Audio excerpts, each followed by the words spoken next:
ಎಲ್ಲರಿಗೂ ನಮಸ್ಕಾರ ಸ್ನೇಹಿತರೆ. ವರ್ಷದ ಮೊದಲ ಸೂರ್ಯಗ್ರಹಣ ಫೆಬ್ರವರಿ 17, 2026ರಂದು ಸಂಭವಿಸಲಿದೆ. ಇದು ಫಾಲ್ಗುಣ ಮಾಸದ ಅಮಾವಾಸ್ಯೆಯ ದಿನವಾಗಿದ್ದು, ಇದು ಧಾರ್ಮಿಕ ಮತ್ತು ಜ್ಯೋತಿಷ್ಯ ದೃಷ್ಟಿಕೋನದಿಂದ ಮಹತ್ವದ್ದಾಗಿರುತ್ತದೆ. ಈ ವರ್ಷದ ಮೊದಲ ಸೂರ್ಯಗ್ರಹಣ ಫೆಬ್ರವರಿಯಲ್ಲಿ ಸಂಭವಿಸಲಿದೆ. ಜ್ಯೋತಿಷ್ಯ ಲೆಕ್ಕಾಚಾರದ ಪ್ರಕಾರ ಈ ಗ್ರಹಣವು ಅನೇಕ ರಾಶಿ ಚಕ್ರ ಚಿಹ್ನೆಗಳ ಜೀವನದಲ್ಲಿ ಪ್ರಮುಖ ಬದಲಾವಣೆಗಳನ್ನು ತರಲಿದೆ. ವರ್ಷದ ಮೊದಲ ಸೂರ್ಯಗ್ರಹಣವು ಕೆಲವು ರಾಶಿ ಚಕ್ರ ಚಿಹ್ನೆಗಳಿಗೆ ಅದೃಷ್ಟವನ್ನ ತಂದ್ರೆ, ಕೆಲವರಿಗೆ ನಕಾರಾತ್ಮಕ ಪರಿಣಾಮಗಳನ್ನ ಬೀರಬಹುದು. ಕೆಲವರು ಎಲ್ಲ ಶುಭ ಫಲಗಳನ್ನ ಪಡೆದ್ರೆ, ಕೆಲವು ರಾಶಿಯವರು ಪ್ರಯೋಜನಗಳನ್ನ ಪಡೆಯುವಲ್ಲಿ ತೊಂದರೆಗಳನ್ನ ಎದುರಿಸಬಹುದು. ಹೀಗಾಗಿ ವರ್ಷದ ಮೊದಲ ಸೂರ್ಯಗ್ರಹಣದಿಂದ ಯಾವ ರಾಶಿಯವರ ಅದೃಷ್ಟ ಕುಲಾಯಿಸಲಿದೆ ಎಂಬುದು ಇಲ್ಲಿದೆ. ಧಾರ್ಮಿಕ ಮತ್ತು ಜ್ಯೋತಿಷ ದೃಷ್ಟಿಕೋನಗಳಿಂದ ಸೂರ್ಯಗ್ರಹಣವನ್ನ ಮಹತ್ವದ್ದಾಗಿ ಪರಿಗಣಿಸಲಾಗಿದೆ. ಹಬ್ಬಗಳಿಂದ ಹಬ್ಬಗಳವರೆಗೆ ಎಲ್ಲ ರಾಶಿಚಕ್ರ ಚಿಹ್ನೆಗಳ ಮೇಲೆ ಇದರ ವ್ಯಾಪಕ ಪರಿಣಾಮವು ಗೋಚರಿಸುತ್ತದೆ. ಜ್ಯೋತಿಷಿಗಳ ಪ್ರಕಾರ ಈ ಗಮನಾರ್ಹ ಖಗೋಳ ಘಟನೆ ಫೆಬ್ರವರಿಯಲ್ಲಿ ಸಂಭವಿಸಲಿದೆ. ಇದನ್ನ ಬಹಳ ವಿಶೇಷವೆಂದು ಪರಿಗಣಿಸಲಾಗಿದೆ. ವಾಸ್ತವವಾಗಿ ವರ್ಷದ ಮೊದಲ ಸೂರ್ಯಗ್ರಹಣವು ಉಂಗುರಾಕಾರದಲ್ಲಿರುತ್ತದೆ. ಇದನ್ನ ಸಾಮಾನ್ಯವಾಗಿ ಬೆಂಕಿಯ ಉಂಗುರ ಎಂದು ಕರೆಯಲಾಗುತ್ತದೆ. 2026ರ ಮೊದಲ ಸೂರ್ಯಗ್ರಹಣವು ಫಾಲ್ಗುಣ ಅಮಾವಾಸ್ಯೆಯ ಶುಭ ದಿನದಂದು ಸಂಭವಿಸುತ್ತಿದ್ದು, ಜ್ಯೋತಿಷ್ಯ ದೃಷ್ಟಿಕೋನದಿಂದ ಇದನ್ನ ಇನ್ನಷ್ಟು ವಿಶೇಷಗೊಳಿಸುತ್ತದೆ. ಫೆಬ್ರವರಿ 17ರ ಮಂಗಳವಾರ ಸಂಭವಿಸುವ ಈ ವಾರ್ಷಿಕ ಸೂರ್ಯಗ್ರಹಣವು ಮಧ್ಯಾಹ್ನ ಪ್ರಾರಂಭವಾಗಿ ಸಂಜೆಯವರೆಗೆ ಇರುತ್ತದೆ. ಈ ಆಕಾಶ ಘಟನೆಯು ಭಾರತದಲ್ಲಿ ನೇರವಾಗಿ ಗೋಚರಿಸದಿದ್ದರೂ, ಜ್ಯೋತಿಷದ ಪ್ರಕಾರ ಸೂರ್ಯಗ್ರಹಣದ ಪರಿಣಾಮಗಳು ಕೇವಲ ಗೋಚರತೆಗೆ ಸೀಮಿತವಾಗಿಲ್ಲ. ಇದು ಎಲ್ಲ ರಾಶಿಚಕ್ರ ಚಿಹ್ನೆಗಳ ಜೀವನ, ಆಲೋಚನೆಗಳು ಮತ್ತು ನಿರ್ಧಾರಗಳ ಮೇಲೆ ಸೂಕ್ಷ್ಮ ಪರಿಣಾಮ ಬೀರುತ್ತದೆ. ಗ್ರಹಣವು ಭಾರತದಲ್ಲಿ ಪರಿಣಾಮಕಾರಿಯಾಗಿರುವುದಿಲ್ಲವಾದ್ದರಿಂದ ಅದರ ಸೂತಕ ಅವಧಿಯು ಸಹ ಮಾನ್ಯವಾಗಿರುವುದಿಲ್ಲ. ಆದರೆ ಸೂರ್ಯಗ್ರಹಣವನ್ನ ಬದಲಾವಣೆಯ ಸಂಕೇತ ಮತ್ತು ಹೊಸ ಚಕ್ರದ ಆರಂಭವೆಂದು ಪರಿಗಣಿಸಲಾಗುತ್ತದೆ. ಕೆಲವು ರಾಶಿ ಚಕ್ರ ಚಿಹ್ನೆಗಳಿಗೆ ಈ ಸಮಯವು ಸಕಾರಾತ್ಮಕ ಬದಲಾವಣೆಗಳನ್ನು ತರಬಹುದು. ಸ್ಥಗಿತಗೊಂಡ ಕೆಲಸವು ವೇಗವನ್ನ ಪಡೆಯುತ್ತದೆ ಮತ್ತು ಆತ್ಮವಿಶ್ವಾಸದಲ್ಲಿ ಉತ್ತೇಜನವನ್ನ ನೀಡುತ್ತದೆ. ಈ ಗ್ರಹಣವು ಕೆಲವರಿಗೆ ಪ್ರಯೋಜನಕಾರಿ ಎಂದು ಸಾಬೀತುಪಡಿಸಬಹುದು. ವಿಶೇಷವಾಗಿ ವೃತ್ತಿ, ಹಣಕಾಸು ಮತ್ತು ಭವಿಷ್ಯಕ್ಕೆ ಸಂಬಂಧಿಸಿದ ನಿರ್ಧಾರಗಳಿಗೆ ಬಂದಾಗ ಈ ಸೂರ್ಯಗ್ರಹಣವು ಯಾವ ರಾಶಿ ಚಕ್ರ ಚಿಹ್ನೆಗಳಿಗೆ ಶುಭ ಚಿಹ್ನೆಗಳನ್ನ ತರುತ್ತದೆ ಎಂಬುದನ್ನು ತಿಳಿಯೋಣ. ಅದಕ್ಕೂ ಮುನ್ನ ನೀವಿನ್ನು ಚಾನೆಲ್ಗೆ ಸಬ್ಸ್ಕ್ರೈಬ್ ಆಗಿಲ್ಲ ಅಂದ್ರೆ ಈಗಲೇ ಸಬ್ಸ್ಕ್ರೈಬ್ ಆಗಿ, ಹಾಗೆ ವಿಡಿಯೋಗೆ ಲೈಕ್ ಮಾಡಿ, ವಿಡಿಯೋ ಸ್ಕಿಪ್ ಮಾಡದೆ ಕೊನೆ ತನಕ ನೋಡಿ. ಎಲ್ಲರೂ ಭಕ್ತಿಯಿಂದ ಓಂ ನಮಃ ಶಿವಾಯ ಅಂತ ಕಮೆಂಟ್ ಮಾಡಿ. ಮೇಷರಾಶಿ. ವರ್ಷದ ಮೊದಲ ಸೂರ್ಯಗ್ರಹಣವು ಮೇಷರಾಶಿಯವರಿಗೆ ಹೊಸ ಶಕ್ತಿ ಮತ್ತು ಹೊಸ ಅವಕಾಶಗಳನ್ನ ತರಬಹುದು.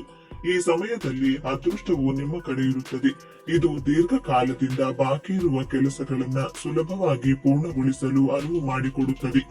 ಆರ್ಥಿಕ ಯೋಗಕ್ಷೇಮ ಬಲಗೊಳ್ಳುತ್ತದೆ ಮತ್ತು ಹೊಸ ಅಧ್ಯಾಯದ ಮೂಲಗಳು ತೆರೆದುಕೊಳ್ಳಬಹುದು. ವೃತ್ತಿ ಜೀವನದ ಪ್ರಗತಿಗಳು ದಿಗಂತದಲ್ಲಿವೆ ಮತ್ತು ಹೊಸ ಉದ್ಯೋಗ ಅಥವಾ ಹೊಸ ಜವಾಬ್ದಾರಿಗಳ ಸಾಧ್ಯತೆಯೂ ಇದೆ. ಹೊಸ ಉದ್ಯಮವನ್ನ ಪ್ರಾರಂಭಿಸಲು ಯೋಚಿಸುವವರಿಗೆ ಈ ಸಮಯ ಅನುಕೂಲಕರವಾಗಿರುತ್ತದೆ. ಕರ್ಕಾಟಕ ರಾಶಿ. ಕರ್ಕಾಟಕ ರಾಶಿಯವರಿಗೆ ಈ ಸೂರ್ಯಗ್ರಹಣವು ಅನಿರೀಕ್ಷಿತ ಅವಕಾಶಗಳನ್ನು ಸೂಚಿಸುತ್ತದೆ. ಗ್ರಹಗಳ ಜೋಡಣೆಯು ನಿಮಗೆ ಅನುಕೂಲವಾಗಿರುತ್ತದೆ. ಇದು ಆದಾಯದಲ್ಲಿ ಹೆಚ್ಚಳವನ್ನ ಸೂಚಿಸುತ್ತದೆ. ಹಠಾತ್ ಆರ್ಥಿಕ ಲಾಭಗಳು ಸಹ ಸಾಧ್ಯ.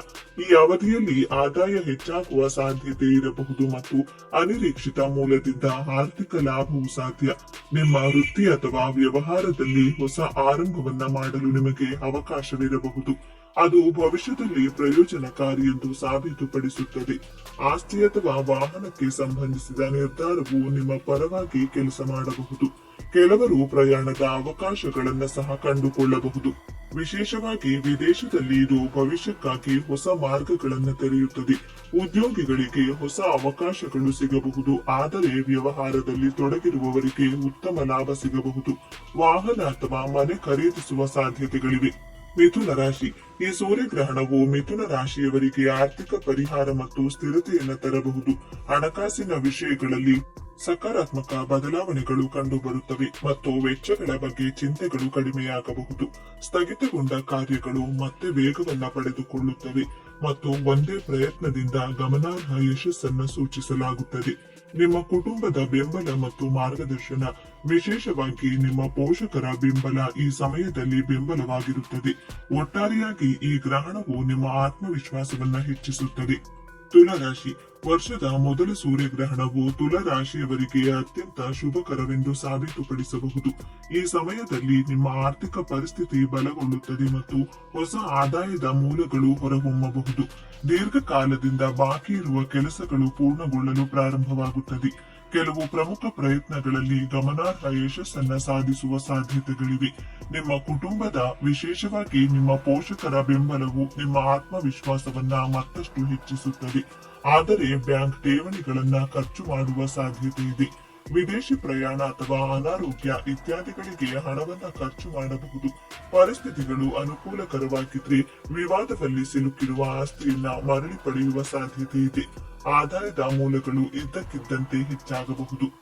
ವೃಷಭ ರಾಶಿ. ವೃಷಭ ರಾಶಿಯವರಿಗೆ ಸೂರ್ಯಗ್ರಹಣವು ಅದೃಷ್ಟವನ್ನ ತರಲಿದೆ, ಏಕೆಂದ್ರೆ ಸೂರ್ಯನು ಸಿಂಹ ರಾಶಿಯ ಅಧಿಪತಿಯಾಗಿದ್ದಾನೆ. ಸಮಾಜ ಮತ್ತು ಕೆಲಸದ ಸ್ಥಳದಲ್ಲಿ ಮನ್ನಣೆ ದೊರೆಯುತ್ತದೆ. ಆರ್ಥಿಕ ಲಾಭಗಳು ಮತ್ತು ಹೂಡಿಕೆಗಳು ಪ್ರಯೋಜನಕಾರಿಯಾಗಿರುತ್ತವೆ. ಕುಟುಂಬ ಗೌರವ ಮತ್ತು ಸಮೃದ್ಧಿ ಹೆಚ್ಚಾಗುತ್ತದೆ. ಉದ್ಯೋಗದಲ್ಲಿರುವವರು ಬಡ್ತಿಗಳನ್ನ ಪಡೆಯುತ್ತಾರೆ ಮತ್ತು ವ್ಯವಹಾರದಲ್ಲಿರುವವರು ವಿಸ್ತರಣೆಯ ಅವಕಾಶಗಳನ್ನ ಪಡೆಯುತ್ತಾರೆ. ಕುಟುಂಬದಲ್ಲಿ ಸಾಮರಸ್ಯ ಮತ್ತು ಸಹಕಾರ ಹೆಚ್ಚಾಗುತ್ತದೆ. ಸುಧಾರಿತ ಆರೋಗ್ಯದ ಲಕ್ಷಣಗಳು ಇವೆ. ಬಹುದಿನಗಳ ಕನಸುಗಳು ನನಸಾಗುತ್ತವೆ. ಶಿಕ್ಷಣ, ವೃತ್ತಿ ಮತ್ತು ಸ್ಪರ್ಧಾತ್ಮಕ ಪರೀಕ್ಷೆಗಳಲ್ಲಿ ಯಶಸ್ಸು ಸಾಧಿಸಲಾಗುತ್ತದೆ. ಪ್ರೀತಿ ಮತ್ತು ವೈವಾಹಿಕ ಜೀವನದಲ್ಲಿ ಸಂತೋಷವು ಮೇಲುಗೈ ಸಾಧಿಸುತ್ತದೆ. ಮೀನರಾಶಿ. ಮೀನರಾಶಿಗೆ ಸೇರಿದ ಜನರಿಗೆ ಮಂಗಳ ಶುಕ್ರರ ಶುಭ ಸಂಯೋಗದಿಂದಾಗಿ ನಿರ್ಮಾಣಗೊಳ್ಳಲಿರುವ ಧನಶಕ್ತಿ ರಾಜಯೋಗವು ನಿಮ್ಮ ಆದಾಯವನ್ನ ಹೆಚ್ಚಿಸಲು ಹೊಸ ಹೊಸ ಮಾರ್ಗಗಳನ್ನು ಪಡೆಯುವಂತೆ ಮಾಡಲಿದೆ. ಈ ಸಂದರ್ಭದಲ್ಲಿ ಬಹಳ ಸಮಯದಿಂದ ಕಳೆದು ಹೋದಂತ ನಿಮ್ಮ ಹಣವನ್ನ ವಾಪಸ್ಸು ಪಡೆಯುವ ಯೋಗ ನಿರ್ಮಾಣಗೊಳ್ಳುವುದು. ವ್ಯಾಪಾರ ವ್ಯವಹಾರವನ್ನ ಮಾಡುವ ಮೀನರಾಶಿಗೆ ಸೇರಿದ ಜನರು ಈ ಸಂದರ್ಭದಲ್ಲಿ ಲಾಭವನ್ನ ಗಳಿಸುವ ಸಾಧ್ಯತೆ ಹೆಚ್ಚಾಗಿರುವುದು. ಹಾಗೆ ಕೆಲಸವನ್ನ ಮಾಡುವ ಮೀನರಾಶಿಗೆ ಸೇರಿದ ಜನರು ಉನ್ನತ ಅಧಿಕಾರಿಗಳ ಸಂಪೂರ್ಣ ಬೆಂಬಲವನ್ನ ಪ್ರತಿಯೊಂದು ಹೆಜ್ಜೆಯಲ್ಲಿಯೂ ಪಡೆಯಲಿದ್ದಾರೆ.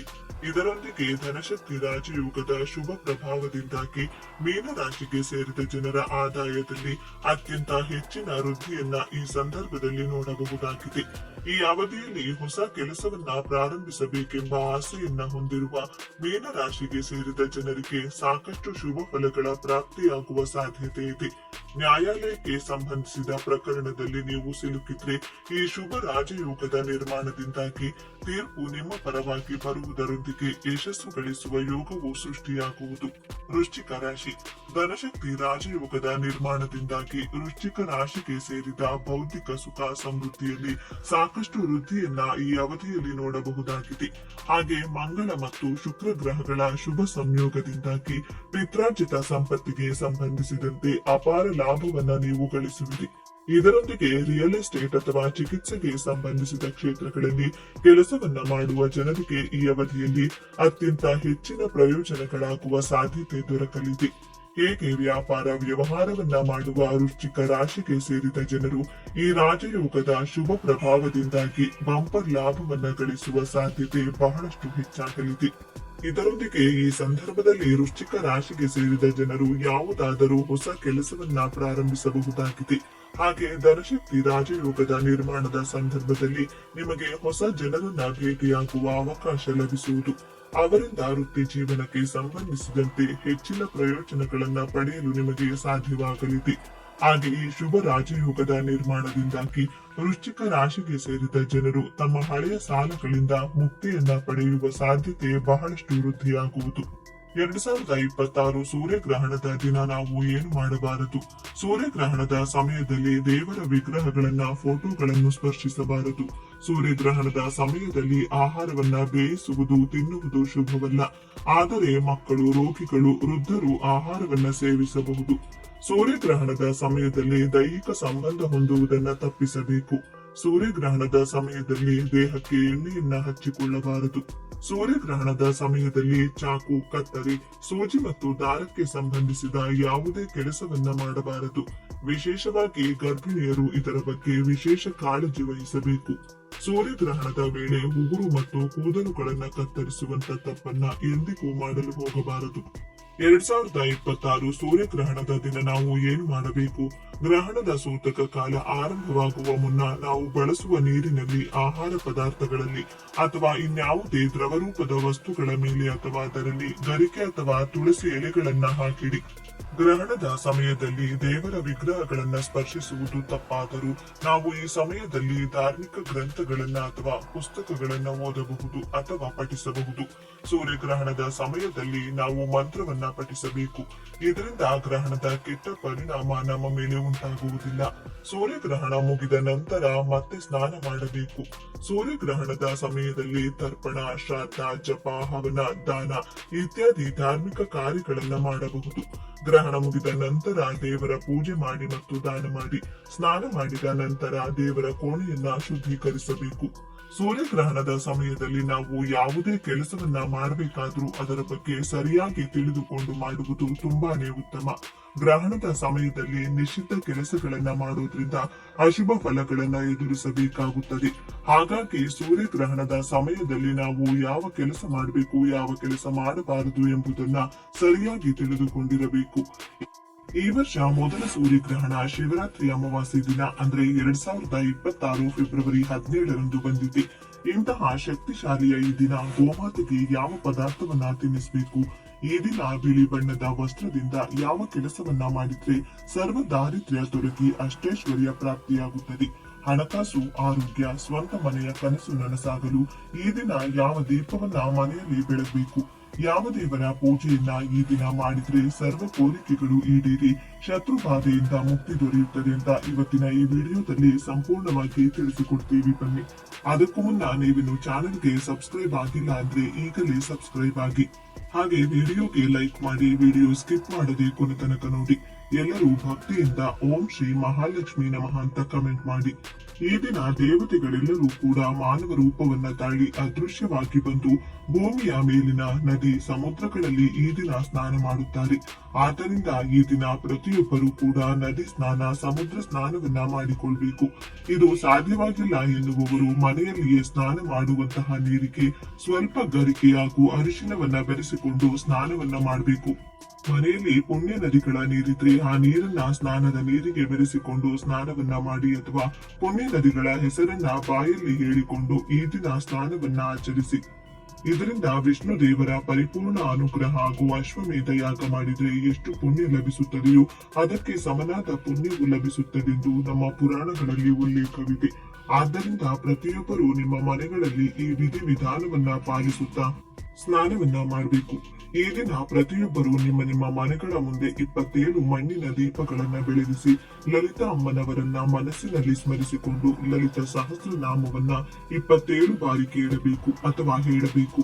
ಈ ಒಂದು ಕೆಲಸವನ್ನ ಯಾರು ಶ್ರದ್ಧೆ ಭಕ್ತಿಯಿಂದ ಮಾಡುತ್ತಾರೋ ಅವರ ಎಂತಹದ್ದೇ ಕಠಿಣ ಕೋರಿಕೆಗಳಿದ್ದರೂ ಕೇವಲ 3 ದಿನದಲ್ಲಿ ನೆರವೇರುತ್ತದೆ. ಈ ದಿನ ಮರೆಯದೆ ಯೋಗ್ಯರಿಗೆ ಈ ವಸ್ತುಗಳಲ್ಲಿ ಯಾವುದನ್ನಾದರೂ ದಾನವಾಗಿ ನೀಡಿದ್ರೆ ಸರ್ವ ವಿಧವಾದ ಪಾಪಗಳು ಕಳೆದು ಹಣಕಾಸಿನ ಕಷ್ಟ ದೂರವಾಗುತ್ತದೆ. ಈ ದಿನ ಗೋವು ಸೇವೆ ಮಾಡಿದರೆ ಅನಂತ ಕೋಟಿ ಪುಣ್ಯ ಫಲಗಳು ಪ್ರಾಪ್ತಿಯಾಗುತ್ತದೆ. ಈ ದಿನ ಗೋವಿಗೆ ಆಹಾರ ಕೊಟ್ರೆ ಮಹಾಪುಣ್ಯ ಬರುತ್ತದೆ. ಈ ದಿನದಂದು ಹಸಿರು ಹುಲ್ಲನ್ನ ಗೋವಿಗೆ ತಿನ್ನಿಸಿದ್ರೆ ದರಿದ್ರ ನಿವಾರಣೆಯಾಗುತ್ತದೆ. ನೆನೆಸಿಟ್ಟಂತ ಹುರುಳಿ ಕಾಳನ್ನ ತಿನ್ನಿಸಿದ್ರೆ ಉದ್ಯೋಗದಲ್ಲಿ ಸ್ಥಿರತೆ ಇರುತ್ತದೆ. ನೆನೆಸಿಟ್ಟ ಕಡಲೆ ಕಾಳುಗಳನ್ನ ತಿನ್ನಿಸಿದ್ರೆ ಧನಾಭಿವೃದ್ಧಿ ನಡೆಯುತ್ತದೆ. ದಂಟು ಸೊಪ್ಪು ಹಾಗೂ ಬೆಲ್ಲ 2 ಸೇರಿಸಿ ತಿನ್ನಿಸಿದ್ರೆ ಕೋರ್ಟ್ ಕೇಸಲ್ಲಿ ಇದ್ದರೆ ನಿಮ್ಮ ಪರ ಜಯ ಸಿಗುತ್ತದೆ. ಕ್ಯಾರೆಟ್ ತಿನ್ನಿಸಿದರೆ ವ್ಯಾಪಾರದಲ್ಲಿ ವೃದ್ಧಿಯಾಗುತ್ತದೆ. ಆಲೂಗಡ್ಡೆ ತಿನ್ನಿಸಿದರೆ ವಿವಾಹ ಯೋಗ ಪ್ರಾಪ್ತಿಯಾಗುತ್ತದೆ. ನೆನೆಸಿಟ್ಟ ಉದ್ದಿನ ಬೇಳೆ ತಿನ್ನಿಸಿದರೆ ಆರೋಗ್ಯದಲ್ಲಿ ಚೇತರಿಕೆ ಕಂಡು ಬರುತ್ತದೆ. ನೆನೆಸಿಟ್ಟ ಕಡಲೆ ಬೇಳೆ ತಿನ್ನಿಸಿದರೆ ಕುಟುಂಬದಲ್ಲಿ ಶಾಂತಿ ಇರುತ್ತದೆ. ಸೌತೆಕಾಯಿ ತಿನ್ನಿಸಿದರೆ ಶತ್ರು ನಿವಾರಣೆಯಾಗುತ್ತದೆ. ಇನ್ನು ಇವತ್ತು ಅರಳಿ ಮರದ ಪೂಜೆ ಮಾಡಿದರೆ ಅತ್ಯಂತ ಹೆಚ್ಚು ಮಹಿಮೆ ಸಿಗುತ್ತದೆ. ಈ ದಿನ ಅರಳಿ ಮರದ ಬಳಿ ಹೋಗಿ ಸ್ವಲ್ಪ ನೀರು ಹಾಕಿ ತುಪ್ಪದಿಂದ ಒಂದು ದೀಪ ಹಚ್ಚಿ ಮರದ ಸುತ್ತ 3 ಪ್ರದಕ್ಷಿಣೆ ಮಾಡಿ ಓಂ ನಮೋ ಭಗವತೆ ವಾಸುದೇವಾಯ ಎಂದು ಜಪ ಮಾಡಬೇಕು. ಅದರ ನಂತರ 3 ಬಾರಿ ಮರವನ್ನ ಮುಟ್ಟಿ ನಮಸ್ಕರಿಸಿಕೊಳ್ಳಬೇಕು. ಈ ರೀತಿ ಮಾಡುವುದರಿಂದ ನಿಮ್ಮ ದರಿದ್ರವೆಲ್ಲ ದೂರವಾಗುತ್ತದೆ. ಹಾಗೆ ನಿಮ್ಮ ಮೈಯಲ್ಲಿ ಯಾವುದಾದರೂ ನಕಾರಾತ್ಮಕ ಶಕ್ತಿ ಇದ್ರೆ ಅದು ಕೂಡ ನಿವಾರಣೆಯಾಗುತ್ತದೆ. ಜೊತೆಗೆ ಮಹಾಲಕ್ಷ್ಮಿ ಹಾಗೂ ಮಹಾವಿಷ್ಣು ಇಬ್ಬರ ಆಶೀರ್ವಾದ ಕೂಡ ಸಿಗುತ್ತದೆ. ಇನ್ನು ಪುರಾಣಗಳ ಪ್ರಕಾರ ಇವತ್ತು ಒಂದು ಸಲ ಸಮುದ್ರದಲ್ಲಿ ಸ್ನಾನ ಮಾಡಿದ್ರೆ ಕೋಟಿ ನದಿಗಳಲ್ಲಿ ಸ್ನಾನ ಮಾಡಿದಷ್ಟು ಪುಣ್ಯ ಫಲ ಪ್ರಾಪ್ತಿಯಾಗುತ್ತದೆ. ಅದು ಸಾಧ್ಯವಾಗದವರು ಮನೆಯಲ್ಲಿ ಸ್ನಾನ ಮಾಡುವ ನೀರಿಗೆ ಸ್ವಲ್ಪ ಕಲ್ಲುಪ್ಪು ಬೆರೆಸಿ ಸ್ನಾನ ಮಾಡಬಹುದು. ಇನ್ನು ಆರೋಗ್ಯ ವೈಜ್ಞಾನಿಕ ವಿವರಣೆಯ ಪ್ರಕಾರ ಸಮುದ್ರದ ಉಪ್ಪು ನೀರು ನಮ್ಮ ದೇಹದಲ್ಲಿರುವಂತಹ ವಿಷಕಾರಿ ಅಂಶವನ್ನ ನಿವಾರಣೆ ಮಾಡುತ್ತದೆ, ನಮ್ಮ ಚರ್ಮವನ್ನ ಶುದ್ಧೀಕರಿಸುತ್ತದೆ, ಹಾಗೆ ನಮಗೆ ಮಾನಸಿಕ ಶಾಂತಿ ಕೊಡುತ್ತದೆ. ಪ್ರತಿ ಮನುಷ್ಯ ಕೂಡ ವರ್ಷದಲ್ಲಿ 4 ಸಲ ಸಮುದ್ರದಲ್ಲಿ ಸ್ನಾನ ಮಾಡಬೇಕು. ಇನ್ನು ನೀವು ಸ್ನಾನ ಮಾಡುವ ಸ್ಥಳದ ಪ್ರಕಾರ ನಿಮಗೆ ಬರುವಂತಹ ಪುಣ್ಯ ಫಲ ಹೀಗಿರುತ್ತದೆ. ನಾಳೆ ನೀವು ಮನೆಯಲ್ಲೇ ಸ್ನಾನ ಮಾಡುವ ನೀರಿನಲ್ಲಿ ಸ್ವಲ್ಪ ಕಲ್ಲುಪ್ಪು ಅಥವಾ ಗಂಗಾ ಜಲ ಬೆರೆಸಿಕೊಂಡು ಸ್ನಾನ ಮಾಡಿದ್ರೆ 6 ವರ್ಷಗಳ ಪುಣ್ಯ ಫಲ ಪಡೆದುಕೊಳ್ಳುತ್ತೀರಿ. ಅದೇ ಬಾವಿಯಲ್ಲಿ ಸ್ನಾನ ಮಾಡಿದ್ರೆ 12 ವರ್ಷದ ಪುಣ್ಯ ಫಲ ಪಡೆದುಕೊಳ್ಳುತ್ತೀರಿ. ಕೆರೆಯಲ್ಲಿ ಸ್ನಾನ ಮಾಡಿದ್ರೆ 24 ವರ್ಷ ಪುಣ್ಯ ಫಲ ಪಡೆದುಕೊಳ್ಳುತ್ತೀರಿ. ಸಾಮಾನ್ಯ ನದಿಯಲ್ಲಿ ಸ್ನಾನ ಮಾಡಿದ್ರೆ 96 ವರ್ಷ ಪುಣ್ಯ ಫಲ ಸಿಗುತ್ತದೆ. ಒಂದು ವೇಳೆ ಪವಿತ್ರ ನದಿಯಲ್ಲಿ ಸ್ನಾನ ಗಂಗಾ ನದಿಯಲ್ಲಿ ಸ್ನಾನ ಮಾಡಿದ್ರೆ ಕೋಟಿ ಕೋಟಿ ವರ್ಷಗಳ ಪುಣ್ಯ ಫಲ ಪಡೆದುಕೊಳ್ತೀರಿ. ತ್ರಿವೇಣಿ ಸಂಗಮದಲ್ಲಿ ಸ್ನಾನ ಮಾಡಿದ್ರೆ 10 ಕೋಟಿ ವರ್ಷಗಳ ಪುಣ್ಯ ಫಲ ಪಡೆದುಕೊಳ್ಳುತ್ತೀರಿ. ಅದೇ ಒಂದು ವೇಳೆ ಸಮುದ್ರದಲ್ಲಿ ಸ್ನಾನ ಮಾಡಿದರೆ 100 ಕೋಟಿ ವರ್ಷಗಳ ಪುಣ್ಯ ಫಲ ಪಡೆದುಕೊಳ್ಳುತ್ತೀರಿ. ನಾಳೆ ನೀವು ತಪ್ಪದೆ ಸೂರ್ಯನಿಗೆ ಆರ್ಗೆ ಸಮರ್ಪಿಸಬೇಕು. ಆ ರೀತಿ ಸೂರ್ಯನಿಗೆ ಆರ್ಗೆ ಬಿಡುವಾಗ ಈ ಶ್ಲೋಕವನ್ನ ಹೇಳಿದ್ರೆ ತುಂಬಾ ಒಳ್ಳೆಯದು. ಆ ಶ್ಲೋಕ ಏನಂದ್ರೆ, ಸಾವಿತ್ರಿ ಪ್ರಸವಿತೆ ಚ ಪರಂಧಾಮ ಜಲೇಮಮ ತತ್ತೇಜಸ ಪರಭ್ರಷ್ಟಂ ಪಾಪಂ ಯಾತು. ಸಹಸ್ರತ ಪುರಾಣಗಳಲ್ಲಿ ಕೆಲವು ಎಚ್ಚರಿಕೆಗಳನ್ನು ಕೂಡ ಕೊಡಲಾಗಿದೆ. ಈ ದಿನ ತಡವಾಗಿ ಏಳುವುದು, ಸ್ನಾನ ಮಾಡದೇ ಇರುವುದು, ದಾನ ಮಾಡದೇ ಇರುವುದು, ಅಂದರೆ ನಿಮ್ಮ ಕೈಯಲ್ಲಿ ದಾನ ಮಾಡುವ ಕೆಪಾಸಿಟಿ ಇದ್ದು ಕೂಡ ಮಾಡದೇ ಇರುವುದು, ಇನ್ನು ದೇವರ ಆರಾಧನೆ ಮಾಡದೇ ಇರುವುದು, ಇವೆಲ್ಲ ಮಾಡಿದರೆ ನರಕ ಫಲ ದೊರೆಯುತ್ತದೆ ಎಂದು ಪುರಾಣಗಳು ಹೇಳುತ್ತಿವೆ. ಸಾಮಾನ್ಯವಾಗಿ ಈ ದಿನ ಯಾರಿಗೂ ಹಣವನ್ನ ನೀಡಬಾರದು ಅಂತ ಹೇಳಲಾಗುತ್ತದೆ. ಆದರೆ ಹಣವನ್ನ ಈ ದಿನ ದಾನವಾಗಿ ನೀಡಬೇಕು. ಯೋಗ್ಯರಿಗೆ ಅಂದರೆ ಅವಶ್ಯಕತೆ ಇದ್ದವರಿಗೆ, ವೃದ್ಧರಿಗೆ, ಅಂಗವಿಕಲರಿಗೆ, ಓಂ ಹವನ ಜಪತಪ ಮಾಡುವವರಿಗೆ ನಿಮ್ಮ ಶಕ್ತಿಗೆ ಅನುಸಾರ ಹಣವನ್ನ ದಾನವಾಗಿ ನೀಡಬೇಕು. ಬಿಳಿ ಬಣ್ಣದ ವಸ್ತ್ರಗಳು ಅಥವಾ ಹತ್ತಿಯನ್ನ ಕೂಡ ಈ ದಿನ ದಾನವಾಗಿ ಕೊಡಬೇಕು. ಬಿಳಿ ಬಣ್ಣದ ವಸ್ತ್ರವನ್ನೇ ಏಕೆ ಈ ದಿನ ದಾನವಾಗಿ ಕೊಡಬೇಕು ಅನ್ನೋದಾದ್ರೆ, ಈ ದಾನದಿಂದ ಚಂದ್ರನನ್ನ ಸಂತೋಷಗೊಳಿಸಬಹುದು. ಚಂದ್ರನು ಮನಸ್ಕಾರಕ. ನಮ್ಮ ಮನಸ್ಸಿನಲ್ಲಿರುವಂತಹ ಕಿರಿಕಿರಿ ಗೊಂದಲಗಳನ್ನ, ಚಂಚಲತೆಯನ್ನ ದೂರ ಮಾಡುತ್ತಾನೆ. ಮನಸ್ಸು ಚೆನ್ನಾಗಿದೆ ಅಂದ್ರೆ ದುಡಿಯುವ ಕಡೆ ಏಕಾಗ್ರತೆ, ಕೆಲಸದ ಕಡೆ ಗಮನ ಹೆಚ್ಚುತ್ತದೆ. ಇದರಿಂದ ಹಣದ ಲಾಭವೇ ಆಗುತ್ತದೆ. ಎಳ್ಳನ್ನ ಈ ದಿನ ದಾನದ ರೂಪದಲ್ಲಿ ನೀಡಬೇಕು. ಇದರ ಜೊತೆಗೆ ಕಂಬಳಿ, ಪಾದರಕ್ಷೆ ಹಾಗೂ ಛತ್ರಿಯ ದಾನವನ್ನ ನೀಡಿದ್ರೆ ಶುಭ ಯೋಗಗಳು ಪ್ರಾಪ್ತಿಯಾಗುತ್ತದೆ. ಈ ದಿನ ಯಾರು ಸಾಕ್ಷಾತ್ ವಿಷ್ಣು ದೇವರಿಗೆ ಬಿಳಿ ಬಣ್ಣದ ಪುಷ್ಪಗಳಿಂದ ಹಾಗೂ ತುಳಸಿಯಿಂದ ಪೂಜೆಯನ್ನ ಮಾಡ್ತಾರೋ ಅವರ ಮನೆಯಲ್ಲಿದ್ದ ದರಿದ್ರ ಲಕ್ಷ್ಮಿ ಮನೆಯಿಂದ ಹೊರಹೋಗಿ ಸಾಕ್ಷಾತ್ ಮಹಾಲಕ್ಷ್ಮಿ ದೇವಿಯ ಆಗಮನವಾಗುತ್ತದೆ. ಮನೆಯಲ್ಲಿ ಸದಾ ಹಣದ ಸಮಸ್ಯೆ, ಕುಟುಂಬ ಕಲಹ, ಮಕ್ಕಳ ಹಠ, ದುಡ್ಡು ಕೈನಲ್ಲಿ ನಿಲ್ಲದೆ ಇರುವುದು, ಈ ಸಮಸ್ಯೆಗಳಿದ್ರೆ ಬಿಳಿ ಪುಷ್ಪಗಳು ಹಾಗೂ ತುಳಸಿ ದಳಗಳಿಂದ ಮಹಾವಿಷ್ಣು ಮಹಾಲಕ್ಷ್ಮಿ ಅಮ್ಮನವರಿಗೆ ಪೂಜೆ ಮಾಡಿಕೊಳ್ಳಿ. ಇನ್ನು ಸ್ವಂತ ಮನೆಯ ಕನಸು ನನಸಾಗಲು ಮನೆ ಕಟ್ಟಿಸಿ ಅರ್ಧಕ್ಕೆ ನಿಂತಿದ್ರೆ ಎಷ್ಟೇ ಪ್ರಯತ್ನ ಪಟ್ಟರೂ ಸ್ವಂತಕ್ಕೆ ಅಂತ ಒಂದಿಷ್ಟು ಭೂಮಿ ಖರೀದಿ ಮಾಡಲು ಸಾಧ್ಯವಾಗುತ್ತಿಲ್ಲವೆಂದ್ರೆ ಈ ದಿನ ಗೌರಿ ಶಂಕರನ ಪೂಜೆ ಮಾಡಬೇಕು. ಅಂದರೆ ನಿಮ್ಮ ಮನೆಗಳಲ್ಲಿ ಈ ದಿನ ಸಂಜೆ ಅಥವಾ ರಾತ್ರಿ ಸಮಯದಲ್ಲಿ ಈ ವಿಧವಾಗಿ ಶಿವ ಹಾಗೂ ಪಾರ್ವತಿಯರ ಪೂಜೆ ಮಾಡಿಕೊಳ್ಳಬೇಕು. ಶಿವ ಪಾರ್ವತಿಯರ ಫೋಟೋ ದೇವರ ಕೋಣೆಯಲ್ಲಿಟ್ಟು ಪುಷ್ಪಗಳಿಂದ ಅಲಂಕಾರ ಮಾಡಿ 5 ದೀಪಗಳನ್ನ ತುಪ್ಪ ಅಥವಾ ಎಳ್ಳೆಣ್ಣೆ ಸಹಾಯದಿಂದ ಬೆಳಗಿಸಬೇಕು. ಗೌರಿ ಶಂಕರರ ವಿಶೇಷ ಅನುಗ್ರಹಕ್ಕೆ ಹಾಲಿನ ಪಾಯಸವನ್ನ ನೈವೇದ್ಯವಾಗಿಡಬೇಕು. ಈ ದಿನ ರಾತ್ರಿಯ ಸಮಯದಲ್ಲಿ ಹಾಲನ್ನ ಚಂದ್ರನ ಬೆಳಕಿನಲ್ಲಿ ಅರ್ಧ ಗಂಟೆ ಇಟ್ಟು ಆ ನಂತರ ಆ ಹಾಲಿನಿಂದ ಪಾಯಸವನ್ನ ಮಾಡಿ ಶಿವ ಪಾರ್ವತಿಯರ ಮುಂದಿಟ್ಟು ತದನಂತರ ಮನೆ ಮಂದಿಯೆಲ್ಲ ಪ್ರಸಾದವಾಗಿ ಸ್ವೀಕರಿಸಬೇಕು. ಹೀಗೆ ಮಾಡೋದ್ರಿಂದ ಕುಟುಂಬದಲ್ಲಿ ಆಗುವ ಗಲಾಟೆ, ಕಲಹಗಳು ನಿಲ್ಲುತ್ತದೆ. ಮನೆಯ ಸದಸ್ಯರ ನಡುವೆ ಪ್ರೀತಿ, ವಾತ್ಸಲ್ಯ ಹೆಚ್ಚುತ್ತದೆ. ಭೂಮಿ, ಸ್ವಂತ ಮನೆಗಾಗಿ ನೀವು ಪಡುವಂತಹ ಕಷ್ಟ ಅಂತ್ಯವಾಗುತ್ತದೆ. ಸ್ವಗೃಹ ಯೋಗವನ್ನ ನೀವು ಅತಿ ಶೀಘ್ರವಾಗಿ ಕಾಣಬಹುದು. ನಾಳೆ ರಾತ್ರಿ ಸಮಯದಲ್ಲಿ ದೀಪ ಬೆಳಗಿಸುವಾಗ ತಪ್ಪದೆ ಚಂದ್ರದೇವನನ್ನ ಸ್ಮರಿಸಿಕೊಂಡು ಅಥವಾ ಮನೆಯ ಹೊರಭಾಗದಲ್ಲಿ ನಿಂತು ಚಂದ್ರನ ಕಡೆ ನೋಡುತ್ತಾ ಈ ಚಿಕ್ಕ ಮಂತ್ರವನ್ನ ಹೇಳಿಕೊಂಡ್ರೆ ನಿಮಗಿರುವಂತಹ ಹಣಕಾಸಿನ ಕಿರಿಕಿರಿ, ಅನಾರೋಗ್ಯ ದೂರವಾಗಿ ಅದೃಷ್ಟ ಕೂಡಿ ಬರುತ್ತೆ. ಶಿವಚಂದ್ರರ ಅನುಗ್ರಹ ಬಹಳ ಶೀಘ್ರವಾಗಿ ಪ್ರಾಪ್ತಿಯಾಗುತ್ತೆ. ಈ ಮಂತ್ರ ಈ ವಿಧವಾಗಿದೆ: ಓಂ ಜಟಾಧರ ಶಿರೋರತ್ನಂ ಶ್ವೇತವರ್ಣಂ ನಿಶಾಕರಂ ಧ್ಯಾಯೇತ್ ಅಮೃತ ಸಂಭೂತಂ ಸರ್ವ ಕಾಮ ಫಲಪ್ರದಂ. ಸಾಕ್ಷಾತ್ ಶಿವನ ಶಿರಸ್ಸಿನಲ್ಲಿ ಆಭರಣವಾಗಿರುವ ಚಂದ್ರದೇವನೇ, ನೀನು ಶ್ವೇತವರ್ಣದಲ್ಲಿ ಪ್ರಕಾಶಿಸುತ್ತೀಯ. ನಿನ್ನನ್ನ ನಾನು ನಮಸ್ಕರಿಸುತ್ತೇನೆ. ನನ್ನ ಕೋರಿಕೆಗಳನ್ನ ಈಡೇರಿಸು ಎಂಬುದು ಈ ಮಂತ್ರದ ಅರ್ಥವಾಗಿದೆ. ಇನ್ನು ಕೊನೆಯದಾಗಿ ಬಿಳಿ ಎಕ್ಕದ ಗಿಡದ ಬೇರಿನಲ್ಲಿ ತಯಾರು ಮಾಡಿರುವಂತ ಗಣಪತಿ ಮೂರ್ತಿಯನ್ನ ಪೂಜೆ ಮಾಡಿದ್ರೆ ಇಷ್ಟಾರ್ಥ ಸಿದ್ಧಿಯಾಗುತ್ತದೆ. ಈ ದಿನ ಗಣಪತಿಯ ಪೂಜೆಯನ್ನ ಮಾಡಿದ್ರೆ ವಿವಾಹ, ಕೆಲಸ, ಭೂಮಿ, ಕೋರ್ಟ್ ಕೇಸ್ ನಲ್ಲಿ ಜಯ, ಎಲ್ಲಾ ಅನುಕೂಲತೆಗಳು ಪ್ರಾಪ್ತಿಯಾಗುತ್ತದೆ. ಈ ದಿನ ನಾನು ಹೇಳಿದಂತ ಎಲ್ಲಾ ಪರಿಹಾರಗಳನ್ನ ನೀವು ಮಾಡಿದ್ದೆ ಆದ್ರೆ ನಿಮಗೆ ಈ ವಿಶೇಷ ಫಲಗಳು ಸಿಗುತ್ತದೆ. ಆಯಸ್ಸು, ಆರೋಗ್ಯ, ಐಶ್ವರ್ಯ, ಜ್ಞಾನ ಮತ್ತು ಮೋಕ್ಷ. ಓಂ ನಮಃ ಶಿವಾಯ ಅಥವಾ ಓಂ ನಮೋ ನಾರಾಯಣ ಎಂದು ಕಮೆಂಟ್ ಮಾಡಿ. ಇಂತಹ ಶಕ್ತಿಶಾಲಿಯ ಈ ದಿನ ತುಳಸಿ ಸಸ್ಯದ 5 ಎಲೆಗಳಿಂದ ಈ ಚಿಕ್ಕ ಕೆಲಸ ಮಾಡಿದ್ರೆ ಶಿವಕೇಶವ ಇಬ್ಬರ ಅನುಗ್ರಹ ಸಂಪೂರ್ಣವಾಗಿ ಪ್ರಾಪ್ತಿಯಾಗಿ ಈಗ ನೀವು ಅನುಭವಿಸುತ್ತಿರುವಂತಹ ಸರ್ವ ಕಷ್ಟ ದುಃಖಗಳಿಂದ ಮುಕ್ತಿ ಸಿಗುತ್ತದೆ. ಈ ದಿನ ದೀಪದ ಬತ್ತಿಗಳಿಗೆ ಈ ಒಂದು ಪುಡಿಯನ್ನ ಹಾಕಿ ದೀಪಾರಾಧನೆಯನ್ನ ಮಾಡಿದ್ರೆ ಮಹಾಲಕ್ಷ್ಮಿ ದೇವಿಯ ಆಣೆಗೆ ಗಂಧ ಕುಂಕುಮದ ಬೊಟ್ಟನ್ನ ಇಟ್ಟು ಮನೆಗೆ ಕರೆದಂತೆ ಮಹಾಲಕ್ಷ್ಮಿಯನ್ನ ಮನೆಗೆ ಬರುವಂತೆ ಮಾಡುವಂತಹ ಶಕ್ತಿಶಾಲಿ ದೀಪಾರಾಧನೆ ಯಾವುದು? ಹಣದ ಸಮಸ್ಯೆಗಳು ಬಾರದೆ ನಿತ್ಯ ಧನಾಕರ್ಷಣೆ ಆಗಲು, ಕೊಟ್ಟ ಹಣ ಬರಬೇಕಾದ ಆಸ್ತಿಗಳು ಬರಲು, ಇನ್ನು ಯಾವ ನೀರನ್ನ ಮನೆಯಲ್ಲಿ ಚೆಲ್ಲಬೇಕು, ತುಳಸಿ ಗಿಡಕ್ಕೆ ಯಾವ ದಿನ ಜಲವನ್ನ ಅರ್ಪಿಸಬೇಕು, ಯಾವ ಶ್ಲೋಕ ಹೇಳಿಕೊಂಡ್ರೆ ಸಾಕ್ಷಾತ್ ಲಕ್ಷ್ಮಿ ಹಾಗೂ ತುಳಸಿ ದೇವಿಯ ಅನುಗ್ರಹ ಪ್ರಾಪ್ತಿಯಾಗುತ್ತದೆ, ಯಾವ ತಪ್ಪುಗಳನ್ನ ಈ ಮಾಸದಲ್ಲಿ ಮಾಡಬಾರದು ಅಂತ ಇವತ್ತಿನ ಈ ವಿಡಿಯೋದಲ್ಲಿ ತಿಳಿಸಿಕೊಡ್ತೀವಿ. ಬನ್ನಿ. ಅದಕ್ಕೂ ಮುನ್ನ ನೀವಿನ್ನು ಚಾನೆಲ್ಗೆ ಸಬ್ಸ್ಕ್ರೈಬ್ ಆಗಿಲ್ಲ ಅಂದ್ರೆ ಈಗಲೇ ಸಬ್ಸ್ಕ್ರೈಬ್ ಆಗಿ, ಹಾಗೆ ವಿಡಿಯೋಗೆ ಲೈಕ್ ಮಾಡಿ, ವಿಡಿಯೋ ಸ್ಕಿಪ್ ಮಾಡದೆ ಕೊನೆ ತನಕ ನೋಡಿ. ಎಲ್ಲರೂ ಭಕ್ತಿಯಿಂದ ಓಂ ಶ್ರೀ ಮಹಾಲಕ್ಷ್ಮಿ ನಮಃ ಅಂತ ಕಮೆಂಟ್ ಮಾಡಿ. ಈ ದಿನದಂದು ಈ ಕೆಲಸಗಳನ್ನ ಮಾಡಿ. ಇದರಿಂದ ಕೈನಲ್ಲಿ ಹಣ ನಿಲ್ಲುತ್ತಿಲ್ಲವೆಂದರೆ, ವಿಪರೀತ ಹಣ ಖರ್ಚಾಗುತ್ತಿದೆ ಅಂದ್ರೆ, ಕೊಟ್ಟ ಹಣ ಬರುತ್ತಿಲ್ಲವೆಂದ್ರೆ ಹಣದ ಆಗಮನ ಆಗುತ್ತದೆ. ಮನೆಯಲ್ಲಿ ಮಹಾಲಕ್ಷ್ಮಿ ದೇವಿ ನೆಲೆಸಿ ಐಶ್ವರ್ಯ, ಹಣದ ಆಕರ್ಷಣೆಯಾಗುತ್ತದೆ. ಲಕ್ಷ್ಮಿ ಜೊತೆಗೆ ಶುಕ್ರ, ಬುಧನ ಅನುಗ್ರಹ ಕೂಡ ಪ್ರಾಪ್ತಿಯಾಗುತ್ತದೆ. ಈ ದಿನ ಒಂದು ಚೊಂಬು ನೀರಿಗೆ ಸ್ವಲ್ಪ ಹಸುವಿನ ಹಾಲನ್ನ ಬೆರೆಸಿ ಮನೆಯ ಎಲ್ಲಾ ಕೋಣೆಗಳಿಗೂ ಪ್ರೋಕ್ಷಣೆ ಮಾಡಬೇಕು. ಹಸುವಿನ ಹಾಲು ಅಥವಾ ಹಸುವಿನ ಸಗಣಿಯನ್ನ ಸ್ವಲ್ಪ ನೀರಿಗೆ ಬೆರೆಸಿ ಮನೆಯ ಮೂಲೆ ಮೂಲೆಗೂ ಚೆಲ್ಲಿ ಹೊಸ್ತಿಲಿನ ಮೇಲೂ ಕೂಡ ಸ್ವಲ್ಪ ಪ್ರೋಕ್ಷಣೆಯನ್ನ ಮಾಡಿ, ನಂತರ ಹೊಸ್ತಿಲಿಗೆ ಅರಿಶಿನ ಕುಂಕುಮದ ಬೊಟ್ಟನ್ನ ಇಟ್ಟು ಆರತಿ ಬೆಳಗಿ ಸಿಹಿ ನೈವೇದ್ಯವನ್ನ ಅರ್ಪಿಸಬೇಕು. ದ್ವಾರ ಪೂಜೆಯನ್ನ ಮಾಡಿ ಮಹಾಲಕ್ಷ್ಮಿ ದೇವಿಯನ್ನ ಮನೆಗೆ ಸ್ವಾಗತಿಸಬೇಕು. ತುಳಸಿ ದೇವಿಯ ಆರಾಧನೆ ತುಂಬಾ ಶ್ರೇಷ್ಠ. ಇದರಿಂದ ಸರ್ವ ಪುಣ್ಯಗಳು ಲಭಿಸುತ್ತವೆಂದು ಪುರಾಣಗಳು ಹೇಳುತ್ತವೆ. ಈ ದಿನ ಸಾಕ್ಷಾತ್ ವಿಷ್ಣು ದೇವರು 4 ತಿಂಗಳು ನಂತರ ಯೋಗ ನಿದ್ರೆಯಿಂದ ಎಚ್ಚರಗೊಳ್ಳುತ್ತಾನೆ.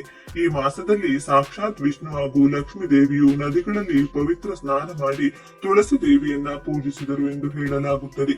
ಇದೇ ಕಾರಣದಿಂದ ನಾವು ಕೂಡ ತುಳಸಿ ಮಾತೆಗೆ ಪೂಜಿಸಿದ್ರೆ ಸಕಲ ಇಷ್ಟಾರ್ಥಗಳು ನೆರವೇರುತ್ತದೆ.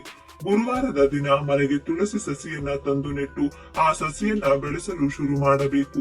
ಪ್ರತಿನಿತ್ಯ ಬೆಳಗ್ಗೆ ತುಳಸಿ ಗಿಡಕ್ಕೆ ಜಲವನ್ನ ಅರ್ಪಿಸಬೇಕು. ಸಂಜೆ ಸಮಯದಲ್ಲಿ ಮನೆಯ ಮುಂದೆ ದೀಪಾರಾಧನೆ ಮಾಡಿದ್ರೆ ತುಂಬಾನೇ ಉತ್ತಮ. ಬ್ರಾಹ್ಮಿ ಮುಹೂರ್ತದಲ್ಲಿ ಎದ್ದು ಸ್ನಾನ ಮಾಡಿ ತುಳಸಿ ದೇವಿಯ ಪೂಜೆ ಮಾಡಿದ್ರೆ ತೀರ್ಥಯಾತ್ರೆ ಮಾಡಿದಂತ ಅಖಂಡ ಪುಣ್ಯ ಫಲ ಲಭಿಸುತ್ತದೆ. ಇದರ ಜೊತೆಗೆ ತುಳಸಿಗೆ ಜಲವನ್ನ ಅರ್ಪಿಸುವಾಗ ಈ ಒಂದು ಶ್ಲೋಕವನ್ನ ಹೇಳಿಕೊಂಡು ತುಳಸಿ ದೇವಿಗೆ ನಮಸ್ಕಾರ ಮಾಡಿಕೊಳ್ಳಬೇಕು. ಮಹಾಪ್ರಸಾದ ಜನನಿ ಸರ್ವ ಸೌಭಾಗ್ಯವರ್ಧಿನಿ ಆದಿವ್ಯಾಧಿ ಆರನಿತ್ಯಂ ತುಳಸಿ ನಿತ್ವಾಂ ನಮೋಸ್ತುತೆ. ಈ ಚಿಕ್ಕ ಶ್ಲೋಕವನ್ನ 3 ಬಾರಿ, 11 ಬಾರಿ ಅಥವಾ 21 ಬಾರಿ ಹೇಳಿಕೊಳ್ಳಿ. ಇನ್ನು ಈ ಒಂದು ಕೆಲಸವನ್ನ ಈ ದಿನ ಮಾಡಿದ್ರೆ ಮಹಾಲಕ್ಷ್ಮಿ ದೇವಿ ಮನೆಗೆ ಬಂದು ಶಾಶ್ವತವಾಗಿ ನೆಲೆಸುತ್ತಾಳೆ. ಮನೆಯಲ್ಲಿನ ಸರ್ವ ಹಣಕಾಸಿನ ಸಮಸ್ಯೆಗಳು ದೂರವಾಗಿ ಅದೃಷ್ಟ ಕೂಡಿ ಬರುತ್ತದೆ. ಹಾಗೆಯೇ ಏಲಕ್ಕಿಗೆ ಧನಾಕರ್ಷಣೆಯ ಶಕ್ತಿ ವಿಪರೀತವಾಗಿರುತ್ತದೆ ಎಂದು ಪರಿಹಾರ ಶಾಸ್ತ್ರದಲ್ಲಿ ತಿಳಿಸಿದ್ದಾರೆ. ಆದ್ದರಿಂದ ಬರಬೇಕಾದ ಹಣ ಬರಲು ಹಣ ಹೆಚ್ಚು ಖರ್ಚಾಗುತ್ತಿದ್ದರೆ ಈ ದಿನ 5 ಏಲಕ್ಕಿಗಳನ್ನ ತೆಗೆದುಕೊಂಡು ಆ 5 ಏಲಕ್ಕಿಯನ್ನ ನಿಮ್ಮ ಪರ್ಸ್ನಲ್ಲಿ ಇಟ್ಟುಕೊಳ್ಳಬೇಕು. ಮನೆಯಲ್ಲಿ ದುಡ್ಡಿಡುವ ಪೆಟ್ಟಿಗೆ ಅಥವಾ ಬೀರುವಿನಲ್ಲೂ 5 ಏಲಕ್ಕಿಯನ್ನ ಇಟ್ಟುಕೊಳ್ಳಿ. ವಾರಕ್ಕೆ 1 ಸಲವಾದರೂ ಆ ಏಲಕ್ಕಿಗಳನ್ನ ಬದಲಿಸಬೇಕು. ಬಳಸಿದ ಹಳೆಯ ಏಲಕ್ಕಿಯನ್ನ ಅಡುಗೆಗೆ ಬಳಸಿ. ಹೀಗೆ ಮಾಡುತ್ತಾ ಬಂದ್ರೆ ಕ್ರಮವಾಗಿ ವ್ಯರ್ಥ ಖರ್ಚುಗಳು ಕಡಿಮೆಯಾಗ್ತಾ ಹೋಗುತ್ತದೆ. ಆದಾಯದ ಮಾರ್ಗಗಳು ಹೆಚ್ಚಾಗುತ್ತದೆ. ತುಳಸಿ ಗಿಡವನ್ನ ದಾನ ಮಾಡುವುದು ಕೂಡ ಉತ್ತಮ ಫಲ ತಂದು ಕೊಡುತ್ತದೆ. ತುಳಸಿಗೆ ನೀರನ್ನ ಅರ್ಪಿಸುವಾಗ ಆ ನೀರಿಗೆ ಸ್ವಲ್ಪ ಹಾಲನ್ನ ಬೆರೆಸಬೇಕು. ಈ ಮಾಸದ ಅಷ್ಟೂ ದಿನ ತುಳಸಿಯ ಮುಂದೆ ದೀಪಗಳನ್ನ ಬೆಳಗಿಸಬೇಕು.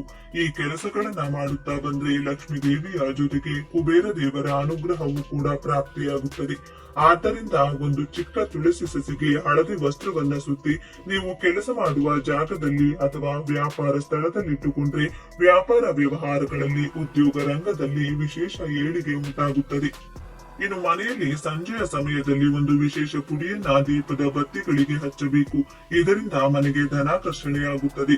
ಮಹಾಲಕ್ಷ್ಮಿಯ ಜೊತೆಗೆ ಶುಕ್ರನ ಕೃಪೆ ಹೆಚ್ಚಾಗಿ ಹಣದ ಸಮಸ್ಯೆಗಳೆಲ್ಲ ಶೀಘ್ರವಾಗಿ ದೂರವಾಗುತ್ತದೆ. ಏನ್ ಮಾಡ್ಬೇಕು ಅಂದ್ರೆ ಸಂಜೆಯ ಸಮಯದಲ್ಲಿ ಹಸಿರು ಬಣ್ಣದ ಬತ್ತಿಗಳನ್ನ ದೀಪಕ್ಕೆ ಹಚ್ಚಬೇಕು, ಕೂರಿಸಬೇಕು. ಅದಕ್ಕೂ ಮೊದಲು ದೀಪದ ಬತ್ತಿಗಳಿಗೆ ಜಾಜಿಕಾಯಿ ಪುಡಿಯನ್ನ ಹಚ್ಚಬೇಕು. ಹೀಗೆ ಮಾಡಿ ದೀಪಾರಾಧನೆಯನ್ನ ಮಾಡಿದ್ರೆ ಮನೆಗೆ ಹಣ ಪ್ರವಾಹದಂತೆ ಬರುತ್ತದೆ. ಇದಕ್ಕೆ ಕಾರಣ ಏನು ಅಂತ ನೋಡೋದಾದ್ರೆ, ಜಾಜಿಕಾಯಿ ಅಂದ್ರೆ ನವಗ್ರಹಗಳಲ್ಲಿ ಶುಕ್ರನಿಗೆ ಅತ್ಯಂತ ಪ್ರಿಯವಾದ ವಸ್ತು. ಶುಕ್ರನಿಗೆ ಅಧಿಷ್ಠಾನ ದೇವತೆ ಶ್ರೀ ಮಹಾಲಕ್ಷ್ಮಿ. ಆದ್ದರಿಂದ ಈ ದಿನವೇ ಜಾಜಿಕಾಯಿ ಪುಡಿಯನ್ನ ಹಸಿರು ಬಣ್ಣದಲ್ಲಿರುವ ದೀಪದ ಭಕ್ತಿಗಳಿಗೆ ಹಚ್ಚಿ ನಂತರ ದೀಪಾರಾಧನೆ ಮಾಡಿದ್ರೆ ಬುಧನ ಕೃಪೆ, ಶುಕ್ರನ ಕೃಪೆ ಪ್ರಾಪ್ತಿಯಾಗುತ್ತದೆ. ಧನಲಕ್ಷ್ಮೀ ದೇವಿಯ ಅನುಗ್ರಹವು ಲಭಿಸಿ ನಿರಂತರ ಧನಾಗಮನ ಮನೆಗೆ ಆಗುತ್ತದೆ. ನೀರಿನಂತೆ ಹಣ ಖರ್ಚಾಗುತ್ತಿದ್ರೆ ವ್ಯರ್ಥ ಖರ್ಚುಗಳು ನಿಲ್ಲುತ್ತವೆ. ಲಕ್ಷ್ಮೀ ದೇವಿಯ ಕೃಪೆಯಿಂದ ಸಾಲಗಳೆಲ್ಲ ತೀರಿ ಸುಖ ಸುಮ್ಮನೆ ಜೀವನ ನೀವು ನೋಡಬಹುದು. ನೆಮ್ಮದಿಯ ಜೀವನವನ್ನ ನೀವು ನಡೆಸಬಹುದು. ಹಾಗೆಯೇ ಈ ದಿನ ವಿಶೇಷವಾಗಿ ತುಳಸಿಯ 5 ಎಲೆಗಳಿಂದ ಈ ಚಿಕ್ಕ ಕೆಲಸ ಮಾಡಿದ್ರೆ ಅದೃಷ್ಟ ಕೂಡಿ ಬರುತ್ತದೆ. ಶಿವನ ಅನುಗ್ರಹದಿಂದ ಕಷ್ಟಗಳೆಲ್ಲ ಮಂಜಿನಂತೆ ಕರಗಿ ಹೋಗುತ್ತದೆ. ಭೇದ ಭಾವವಿಲ್ಲದೆ ಶಿವಕೇಶವ ಅಂದ್ರೆ ಶಿವ ಹಾಗೂ ವಿಷ್ಣುವಿನ ಆರಾಧನೆಯನ್ನ ಮಾಡಿಕೊಳ್ಬೇಕು. ಈ ತುಳಸಿ ಎಲೆಗಳ ಚಿಕ್ಕ ಕೆಲಸದಿಂದ ವಿಷ್ಣು, ತುಳಸಿ, ಲಕ್ಷ್ಮೀ ಕೃಪೆಯ ಜೊತೆಗೆ ಮಹಾಶಿವನ ಕೃಪೆ ಕೂಡ ಪ್ರಾಪ್ತಿಯಾಗುತ್ತದೆ. ಈ ದಿನ ಬೆಳಿಗ್ಗೆ ಬೇಗ ಎದ್ದು ಸ್ನಾನ ಮಡಿಗಳನ್ನ ಮಾಡಿ ತುಳಸಿಯ 5 ಎಲೆಗಳನ್ನ ನೀವು ಕೈನಲ್ಲಿ ಹಿಡಿದು ಶಿವ ಹಾಗೂ ಮಹಾವಿಷ್ಣು ಇಬ್ಬರ ಸ್ಮರಣೆಯನ್ನ ಮಾಡುತ್ತಾ 5 ನಿಮಿಷ ಧ್ಯಾನ ಮಾಡಬೇಕು. ನಂತರ 5 ಎಲೆಗಳನ್ನ ನಿಮ್ಮ ಮನೆಯ ದೇವರ ಕೋಣೆಯಲ್ಲಿಡಬೇಕು. ಆ ದಿನ ಮಲಗುವಾಗ ಈ 5 ಎಲೆಗಳನ್ನ ಮಲಗುವ ದಿಂಬಿನ ಕೆಳಗಿಟ್ಟುಕೊಂಡು ನಿದ್ರಿಸಬೇಕು. ಹೀಗೆ ಮಾಡುವುದರಿಂದ ಶಿವ ಹಾಗೂ ವಿಷ್ಣು ಇವರಿಬ್ಬರ ಅನುಗ್ರಹದಿಂದ ನಿಮ್ಮ ವಿದ್ಯೆ, ಉದ್ಯೋಗ, ವ್ಯಾಪಾರ, ಹಣಕಾಸು ಯಾವುದೇ ಕಷ್ಟಗಳಿದ್ದರೂ ದೂರವಾಗುತ್ತದೆ. ಅನೇಕ ವಿಧವಾದ ಶುಭ ಫಲಗಳು ಲಭಿಸುತ್ತದೆ. ಶಿವನಿಗೆ ಬಹಳ ಪ್ರಿಯವಾದಂತಹ ಶಿವನಿಗೆ ಬಿಲ್ವ ದಳಗಳಿಂದ ಪೂಜಿಸಿ ಕಷ್ಟಗಳು ಕಳೆಯಲು ಬೇಡಿಕೊಳ್ಳಬೇಕು. ಶಿವನಿಗೆ ಸಾಧ್ಯವಾದರೆ ರುದ್ರಾಭಿಷೇಕ ಮಾಡಿಸಿ ಒಂದೇ ದಿನದಲ್ಲಿ ಶಿವ ಹಾಗೂ ವಿಷ್ಣುವಿನ ದರ್ಶನ ಮಾಡಿ ಮನೆಗೆ ಬನ್ನಿ. ಈ ದಿನ ಸಂಜೆ ಸಮಯದಲ್ಲಿ ಮನೆಯ ಸದಸ್ಯರೆಲ್ಲ ಸೇರಿ ಈ ಚಿಕ್ಕ ಕೆಲಸ ಮಾಡಿದ್ರೆ ಜೀವನದಲ್ಲಿ ಅದ್ಭುತಗಳು ಜರುಗಲು ಆರಂಭವಾಗುತ್ತದೆ. ಏನ್ ಮಾಡ್ಬೇಕು ಅಂದ್ರೆ ಮನೆಯಲ್ಲಿರುವ ಸ್ತ್ರೀಯರಾಗಿರಬಹುದು, ಪುರುಷರಾಗಿರಬಹುದು, ಸೂರ್ಯ ಮುಳುಗಿದ ನಂತರ ಮನೆಯ ಈ 4 ಜಾಗಗಳಲ್ಲಿ ದೀಪಾರಾಧನೆಯನ್ನ ಮಾಡಿಕೊಳ್ಳಿ. ದೇವರ ಮನೆಯಲ್ಲಿ ತುಳಸಿ ಗಿಡದ ಬಳಿ, ರಂಗೋಲಿಯ ಮಧ್ಯಭಾಗದಲ್ಲಿ, ಮುಖ್ಯ ದ್ವಾರದ ಬಳಿ ಈ 4 ವಿಶೇಷ ಜಾಗಗಳಲ್ಲಿ ದೀಪಗಳನ್ನ ಬೆಳಗಿಸಿ. ಇದರಿಂದ ಮನೆಯಲ್ಲಿರುವಂತಹ ದೇವತಾ ಶಕ್ತಿ ಜಾಗೃತವಾಗುತ್ತದೆ. ಮನೆಗೆ ಪ್ರವೇಶ ಮಾಡುವ ಅಸುರ ಶಕ್ತಿಗಳನ್ನ ತಡೆಯುತ್ತದೆ. ಶಾಸ್ತ್ರದಲ್ಲಿ ತಿಳಿಸಿರುವ ಈ 4 ಜಾಗಗಳಲ್ಲಿ ಈ ದಿನ ಸಂಜೆಯ ಸಮಯದಲ್ಲಿ ದೀಪಗಳನ್ನ ಬೆಳಗಿಸಿದ್ರೆ ಮನೆಗೆ ಪಾಸಿಟಿವ್ ಶಕ್ತಿ ಉಂಟಾಗಿ ಮನೆಯ ಯಜಮಾನನ ಕೆಲಸ ಕಾರ್ಯ, ಉದ್ಯೋಗ, ವ್ಯಾಪಾರ ರಂಗದಲ್ಲಿ ಅಭಿವೃದ್ಧಿಯನ್ನ ನೀವು ನೋಡಬಹುದು.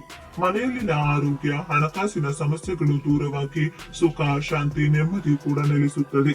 ಮಹಾಲಕ್ಷ್ಮಿ ದೇವಿಯ ಅನುಗ್ರಹ ಕೂಡ ಪ್ರಾಪ್ತಿಯಾಗುತ್ತದೆ. ಹಾಗೆಯೇ ಶಿವನು ಅಭಿಷೇಕ ಪ್ರಿಯನಾದರೆ ವಿಷ್ಣು ದೇವರು ಅಲಂಕಾರ ಪ್ರಿಯ. ಶಿವನಿಗೆ ಹಾಗೂ ವಿಷ್ಣು ದೇವರಿಗೆ ಪ್ರಿಯವಾದ ಮಾಸವಾಗಿದ್ದು ಶಿವ ಹಾಗೂ ವಿಷ್ಣು ಇಬ್ಬರನ್ನ ಪೂಜಿಸಬೇಕು, ಪ್ರೀತಿಸಬೇಕು. ಶಿವನ ಕೃಪೆಗಾಗಿ ಶಿವಾಭಿಷೇಕ ಮಾಡುವುದು ಮಾಡಿದ್ರೆ ವಿಷ್ಣು ದೇವರಿಗೆ ಭಕ್ತಿಯಿಂದ ಸೇವಂತಿಗೆ ಪುಷ್ಪ, ತುಳಸಿ ಮಾಲೆಗಳನ್ನ ಅರ್ಪಿಸಿ ಅಲಂಕಾರ ಮಾಡಿಸುವುದು ಅಥವಾ ಮಾಡುವುದನ್ನ ಮಾಡಬೇಕು. ಇದರಿಂದ ಹರಿಹರನ ಅನುಗ್ರಹ ಪ್ರಾಪ್ತಿಯಾಗುತ್ತದೆ. ಶಿವಲೀಲೆ, ವಿಷ್ಣು ಲೀಲೆಗಳನ್ನ ಕೇಳಬೇಕು. ಹರಿಹರಗೆ ಸಂಬಂಧಿಸಿದ ಕತೆ ಪುರಾಣಗಳನ್ನ ತಿಳಿದುಕೊಳ್ಳಬೇಕು. ಈ ದಿನ ಈರುಳ್ಳಿ, ಬೆಳ್ಳುಳ್ಳಿ ಆಹಾರದಲ್ಲಿ ಬಳಸಬಾರದು. ಮಾಂಸಾಹಾರ ಸೇವಿಸಲೇಬಾರದು. ಮದ್ಯಪಾನ ಮಾಡುವವರು ಈ ಮಾಸದಲ್ಲಿ ಆದಷ್ಟು ನಿಮ್ಮ ಅಭ್ಯಾಸಗಳನ್ನ ಬಿಡಬೇಕು. ಕುಡಿದು ಬಿಡಲು ಸಾಧ್ಯವಾಗದಿದ್ರೆ ಶಿವನಿಗೆ ನಿಮ್ಮ ಕೈನಿಂದ ಜಲಾಭಿಷೇಕ ಮಾಡುತ್ತಾ ಬನ್ನಿ. ಈ ದುಶ್ಚಟ ಬಿಡಲು ಅನುಗ್ರಹ ನೀಡೆಂದು ಶಿವನಿಗೆ ಬೇಡಿಕೊಂಡು ಚಮತ್ಕಾರ ನೋಡಿ. ದಿನ ಕಳೆದಂತೆ ಇನ್ಯಾವುದೇ ದಿನಗಳಲ್ಲಿಯೂ ಕುಡಿಯಬೇಕೆಂಬ ಆಸೆ ನಿಮ್ಮಲ್ಲಿ ಬರುವುದಿಲ್ಲ. ಎಷ್ಟೇ ಪರಿಹಾರ ಮಾಡಿದ್ರೂ ಹಣದ ಸಮಸ್ಯೆಗಳು ದೂರವಾಗುತ್ತಿಲ್ಲವೆಂದ್ರೆ ಕೆಲವು ದಿನಗಳ ಕಾಲ ಕೆಂಪು ಬಣ್ಣದ ಪರ್ಸನ್ನ ಖರೀದಿ ಮಾಡಿ ಆ ಪರ್ಸಿನೊಳಗೆ 2 ತುಳಸಿ ದಳಗಳನ್ನ ಇಟ್ಟು ಆಗಾಗ ಬದಲಿಸುತ್ತಾ ಇರಬೇಕು. ಮನೆಯ ಮುಖ್ಯ ದ್ವಾರದ ಮೇಲೆ ಪ್ರತಿಯೊಬ್ಬರು ಸ್ವಸ್ತಿಕ್ ಚಿಹ್ನೆಯನ್ನ ಬರೆಯುತ್ತಿರಿ. ಆದರೆ ಒಂದು ಸಲ ಈ ಎಣ್ಣೆಗಳನ್ನ ಬಳಸಿ ಸ್ವಸ್ತಿಕ್ ಬರೆದು ನೋಡಿ, ಮನೆಯಲ್ಲಿ ಅದ್ಭುತಗಳು ಜರುಗಲು ಆರಂಭವಾಗುತ್ತದೆ.